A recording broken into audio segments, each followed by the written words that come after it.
안녕하세요. 이번 시간은 다들 궁금해하는 이성교제에 관한 질문을 드려보려 합니다.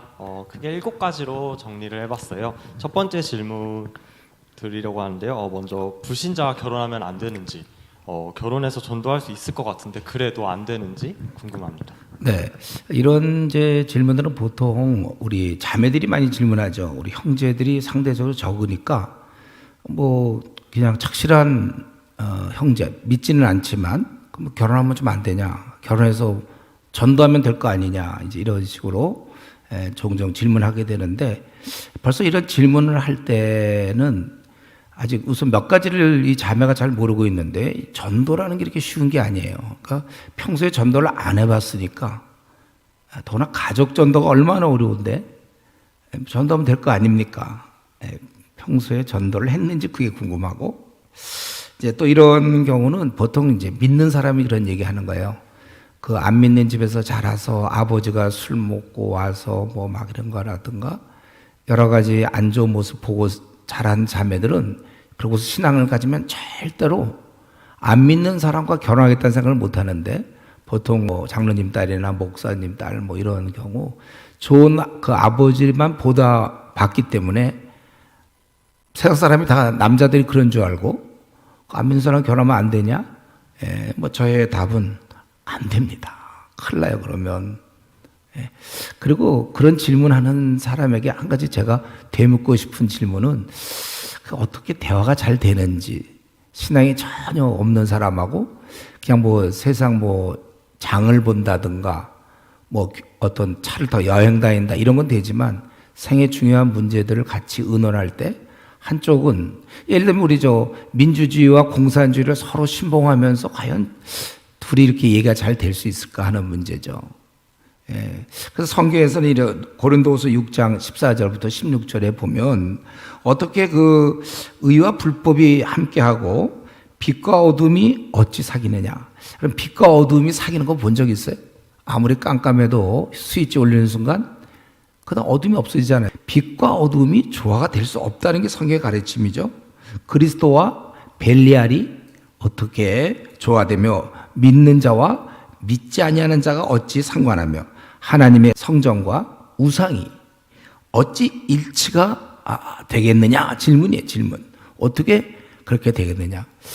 뭐 단적으로 딱 얘기하면 고린도전서 7장 39절에 있는 거 너희가 결혼하려면 주 안에서만 하라 이렇게 명령으로 되어 있죠. 주 안에서라는 얘기는 믿는 자끼리 그렇게 하라 그런 뜻이에요. 그래서 성경적 근거는 그러고 이제 그렇게 생각해봅시다. 좋아요. 결혼했다고 해보세요. 이제 실제적인 근거는 그러면 이제 남편이 일단 안 믿는 사람을 남자라고 생각하고 남편이 일주일 내내 일하다가 주일날 좀 집에서 쉬려고 그러는데 자기는 교회 가버리고 또 신앙이 좋다 보면 교회에서 여러 가지 봉사활동도 하면 아침에 갔다가 저녁 때 오고 그럼 과연 그 가정이 행복하겠습니까? 또 자녀들을 끌고 또 다니는 문제도 있고 그리고 자녀 교육은 어떻게 할 거예요? 자기는 식사하기 전에 기도하고 하는데 아빠는 기약 먹으면 애가 그렇게 과연 잘 식사 전에 뭐 기도하겠습니까? 그리고 성경적 교육을 시키려면 하늘과 태양과 달과 별을 보면서 저건 하나님이 만드셨다. 우리 인간은 다 하나님이 지으셨고 우리가 해야 될 일 하나님께 영광을 돌리는 일이란다. 그럼 아빠는요? 이렇게 되는 거잖아요. 아빠가 그런 걸 보여주지 못하고 있기 때문에. 그리고 이제 때로 애가 커서 무슨 이제 유치원을 보낼 때가 됐다고 합시다. 내 마음에는 교회에서 운영하는 유치원이나 어린이집에 보내고 싶어요. 그럼 거기 가면은 밥 먹을 때 기도도 하고 아무래도 뭐 찬송가도 알려주고 뭐 그럴 텐데 아빠는 그거보다는 영어를 중시하는 어떤 유치원을 보내자. 의견이 이제 갈리기 시작해요. 이게 실제입니다. 제가 이런 상담을 많이 했어요. 그래서 아주 너무나 안타까워서 막 자녀를 좀 그렇게 그런 유치원을 좀 보내고 싶은데 요즘 시대가 하도 애들이 조그만 애들도 욕하고 세속적이고 그래서 좀 신앙 교육을 시키는 그런 데 보내고 싶은데 아빠는 그렇지 않다는 것이죠. 그리고 성경 교육을 시키고 자기 전에 기도시키고 싶은데 벌써 아빠는 잔다든가 한쪽이 전혀 이게 안 맞는 거예요. 그리고 예를 들면 내가 이제 뭐 중고등부 교사다. 그럼 우리 이제 여름에 수련회 같은 게 있잖아요. 한 3박 4일이고 나는 거기 가서 이 이 중고등부 학생들을 막 돌보고 싶은데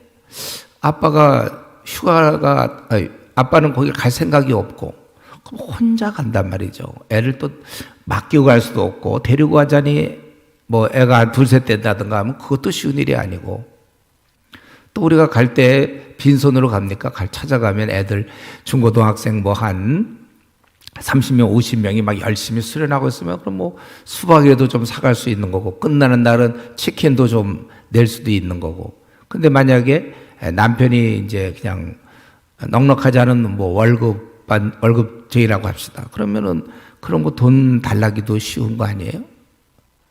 그리고 어떤 집안에 어려운 문제 있을 때 정말 이걸 기도로 해결하려고 철학기도 가고 싶은데 남편은 이제 막 사업에 위기를 당해서 막 그럴 때 그런 데가 아니라 술이나 먹고 자기는 막 철학기도 하고 싶은데 그럼 또 가서 기도하다가 한 2-3시에 집에 귀가하려면 그 위험도 하고 또 교회 큰 예배당에서 혼자 기도하는 것과 사업에 위기가 있을 때 부부가 같이 기도하면 그 안심이 되고 그리고 한 마음이 되는 거 아닙니까? 뭐 이런 문제라든가 또 헌금 내는 문제 또 교회에 누가 목회자랑 구역장 한 7-8명이 신방 오는 문제 또 우리 교회 같이 이런 무슨 뭐 중국 선교를 같이 나갈 때의 문제 부부가 믿으면 함께 나가면 되는데 두고 혼자 가고 허락 맡아야 되고 수많은 문제 더나 중요한 건 이제 남은 생은 나는 한번 이렇게 제3국에 가서 어려운 사람 돌며 살겠다 이게 나의 꿈이다 근데 남편은 그런 꿈이 없는데 뭐 이런 문제로 하기 때문에 이게 너무 어려운 거고 그리고 이 실제적 근거라면 또 세 번째는 진짜 중요한 문제는 이제 부부간의 깊은 사랑으로 시간이 가면 갈수록 더 뜨거워져야 되는데 그러기 위해서는 나를 이 남편이 사랑해 줘야 돼요. 나도 남편을 사랑할 거지만 근데 우리 결혼 전에 몰랐지만 결혼하고 나서 3개월 정도 지나면 그 사람의 약점이 다 보인단 말이에요. 우리 약점 없는 사람 없잖아요. 이 남편이 나의 약점을 보고 그것 때문에 실망하는 수가 있어요. 그럼 더 이상 사랑이 자랄 수 없죠. 싸울 수도 있고. 그래서 경우에 따라서 보면 나이 드신 분들은 막 요즘 보면 이렇게 각방 쓰는 경우도 있고 부부 사이가 안 좋은 경우가 오히려 더 많아요. 더 사랑이 깊어져야 되는데. 그런데 우리는 믿는 사람은 어떻죠? 그 사람의 약점을 보고 한심함을 보더라도 우리가 주님께 배운 사랑은 그럼에도 불구하고의 사랑이잖아요. 그러니까 더 그를 품어주고 사랑하기 때문에 믿는 자끼리 결혼하면 갈수록 더 뜨거워지는 거고 한쪽이 이렇게 안 믿는 사람일 경우에는 그런 면이 좀 어려운 거예요. 그래서 제일 행복한 때는 결혼 전에 서로 막 달콤할 때지 결혼 후에 3개월 이후부터는 이런 문제가 실제로 어렵다. 그렇기 때문에 불신자와 결혼하면 안 됩니까? 하는 그렇게 질문한 사람이 아직 시도를 안 했다면 말려야 되고 이미 근데 사귀고 있는 사람은 어떡하죠? 그럼 우리는 한 가지 그렇다면 빨리 그 상대방을 꼭 신앙을 갖도록 하라. 그리고 결혼하라는 거고 그렇게 노력을 해도 그가 끝까지 안 갖는다면 그렇다면 마음을 결정해야 되는 거예요. 그래서 그러한 시도는 우리가 하지 않도록 그렇게 힘써야 될 것입니다.